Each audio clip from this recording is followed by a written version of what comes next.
Hi, I'm Melissa Cobb, come fly with AOPA. This week, a labor of love Waco restoration, the latest nationwide general aviation statistics, and a close-up look at a twin-tail taildragger that's not a Beech 18. Points if you get it right in the comments before we get to that video at the end of the show. AOPA keeps flying safe, accessible, and fun by protecting your freedom to fly. We are the most trusted one-stop resource for all things related to general aviation. Become an AOPA pilot today. Pilot Tom Martin found the 1940 Waco that his grandfather used to own, and he had it meticulously restored. We caught up with him as he was flying it out of the Van Sant Airport in Pennsylvania. I'm Tom Martin, and we just finished restoring my grandfather's Waco that was delivered to him new for the civilian pilot training program in 1940. So this airplane was delivered for the civilian pilot training program in World War II to train pilots up because we needed a lot of pilots quickly for the war effort. So he was one of a few private individuals across the country that started training pilots on the civilian side for military flying in the Air Corps. So after World War II, there were bankruptcies and everything was thrown to the four winds and kind of disappeared in my family. So when I happened to find this one that was actually sitting in pieces after an accident in Belgium, and it had never been put back together, and after talking to the gentleman, he fully thought we should have it back and put it together. So they helped us substantially, especially getting the airplane back, working with the restoration company over there that had the parts and pieces, and working with friends in the Stearman community that actually lived and knew the shop that could get over to take a look at it for me. We got it back up here, got it together, and there were some world-class restoration guys that are all kind of part of the family here at Van Sant. This airport, so Van Zant's a very unique place. This airport's actually a county park. It's owned by the county park system. And it organically kind of grew out of this area and the people that worked here in John Van Sant back in the day. Out in kind of farming country, it's kind of allowed this unique antique community to kind of grow up and stay here. And it's kept the knowledge and folks around that kind of built it. So the first flight, completely nerve-wracking experience, and we did actually manage to do it on July the 4th, which it was probably ready a day or two ahead of time, but it just gave us a little bit of extra time to go over everything, make sure everything's just right before you jump in and actually break ground. You know, because once you do that, there's kind of no coming back. I've had definitely some nerve-wracking flight experiences, your first time in a single seat pits, all of that where your nerves are on edge and there's a feeling associated with it that nobody can describe. But the feeling associated with flying this airplane the first time is kind of totally different from that nervous. It's almost like internal pride, and it's yours. And then, with that too, my family was out at the same time, my little one, and getting everything, perfect, right, and flying, and just listening to the engine was it's indescribable.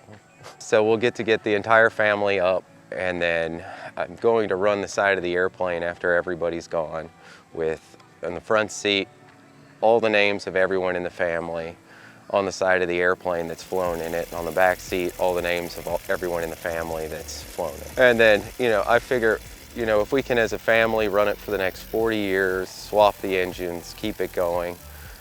I went through this once now, and I'd say a restoration, it takes double the time, triple the money, but at the end of the day, you have something beautiful to run with, and now the family and I can keep going and run it for 40 years, swap out engines when it's worn out, when it's tired.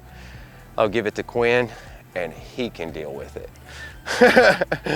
I'm only doing this once. We've slowly kind of built our entire life. It kind of rotates around the airport with friends and family, and friends that are family, because the friends out here are the family you choose. Quinn, what's Daddy's airplane? Waco. Waco. What's your favorite airplane? Waco.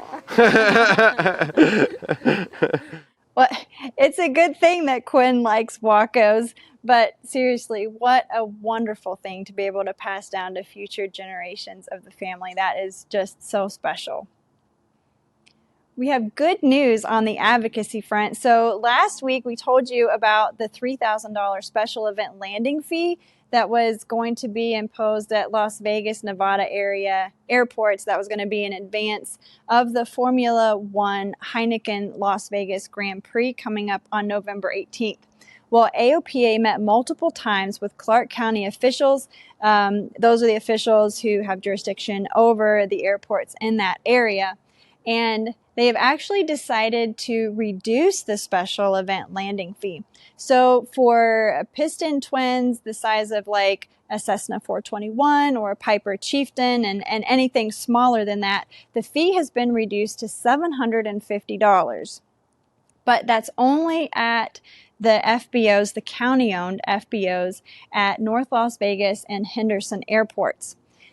The FBOs at Harry Reid International Airport are actually privately owned. It's Atlantic and Signature, and their fees are a lot higher. Now, AOPA President Mark Baker said this is a step in the right direction, but he said more work needs to be done. He said the county should have actually held Atlantic and Signature to the same standards as its county FBOs regarding pricing because they are based on a public use airport. Now, he said that we really need to have guardrails, in essence, regarding special events around the country, and particularly for private operators who are doing business on public use airports. The Air Safety Institute has two new releases that I want to tell you about. The first is that it's released its 33rd edition of its accident report. Now, it has been renamed in honor of former AOPA Air Safety Institute Senior Vice President Richard McSpadden. He was tragically killed in an aircraft accident in October this year. The Richard G. McSpadden report covers general aviation accidents from 2021, and that data is updated every 30 days. So this report actually notes that there was an increase in the total number of accidents. It went from 1,050 in 2020 to 1,124 in 2021. However, there were 4 million additional flight hours in 2021 over 2020. So that means that the overall accident rate actually decreased. So it went from 4.69 per 100,000 flight hours to 4.28. Now, the fatal accident rate also decreased. It went from 0.84 to 0.77 from 2020 to 2021, respectively. You can check out the full report and actually look at accidents by category, so like landing or maneuvering flight or weather-related accidents. It's all right there in the report, and we'll drop a link to that in the description below. Well, the second release is a new video in the Air Safety Institute's Beyond Proficient IFR video series. The video was produced by Flight Insight, and it covers how to safely depart in low instrument meteorological conditions. It covers a lot of topics about IFR flying and departing, including obstacle departure procedures. So you can watch the full video on the Air Safety Institute's YouTube channel. Just click on the link in the upper right of your screen to go there. Well, there is a really cool video that just dropped this week on our channel. You're going to want to be sure to check it out. We take you behind the scenes of a formation flight with North American T-6s and a T-34 with the Commemorative Air Force in Georgia. And in the video, we also cover what you can do to improve your skills and get into formation flying and training if that's something that interests you. So you can just click on the link in the upper right of your screen and you can go to that video. In industry news, CubCrafters has released a new product.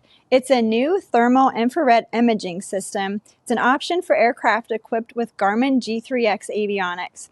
So it will penetrate smoke, haze, shadows, and full darkness to show obstructions like terrain and buildings, bridges, antennas, but it'll also show roads and runways.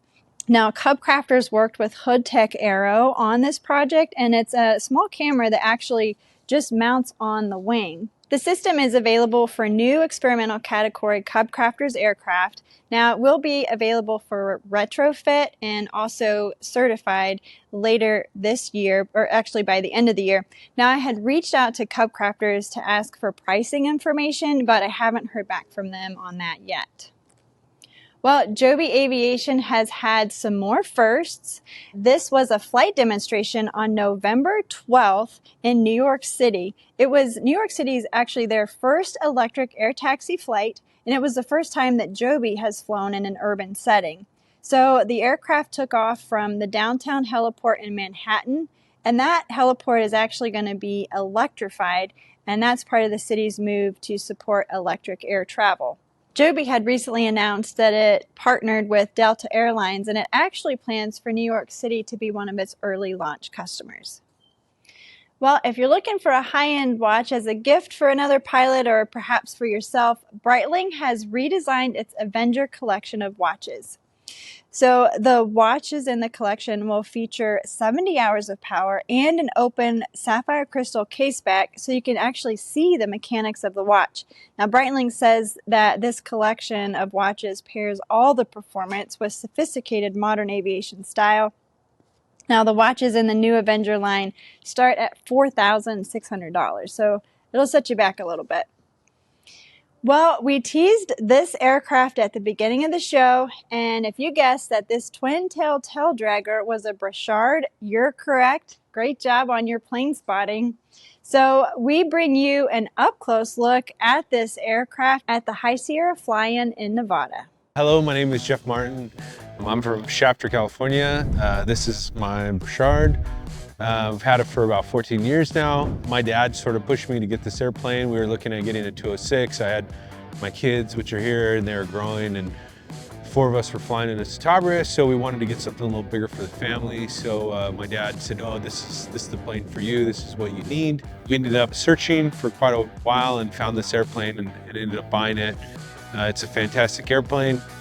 Has a Pratt & Whitney 985, very similar to Beaver, flies a little bit faster, has a twin tail, which is very cool, looks a lot like a B-25. Well, it uses all, steam gauges.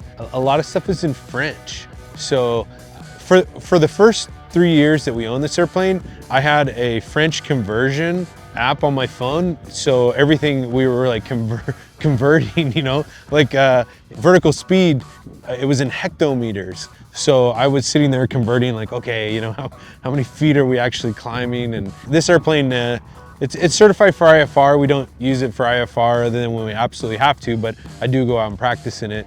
When you're looking at some approaches, you have to climb a certain amount, and so yeah, it was very important that we knew that. But yeah, it was pretty interesting. We took this airplane to Covington Aircraft in Okmulgee, Oklahoma, and they put a new engine on it.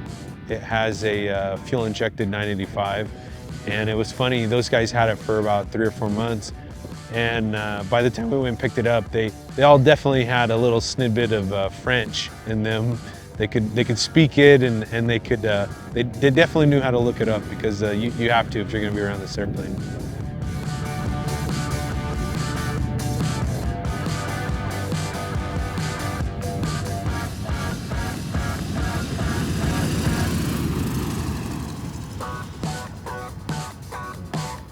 What a cool aircraft. It actually looks like an amazing family hauler. Well, I hope you enjoyed this week's episode. Be sure to like and subscribe to stay up to date on all our latest aviation videos. And this week, we leave you with footage from AOPA Editor-at-Large Dave Hirschman flying toward Tortola in the British Virgin Islands. Now, be sure to send in your favorite flying videos. You just might see them on an upcoming show. And if you're not already an AOPA pilot, we'd love for you to join us. Just click on the link at the end of this video to learn more about our trial membership. We'll see you next week.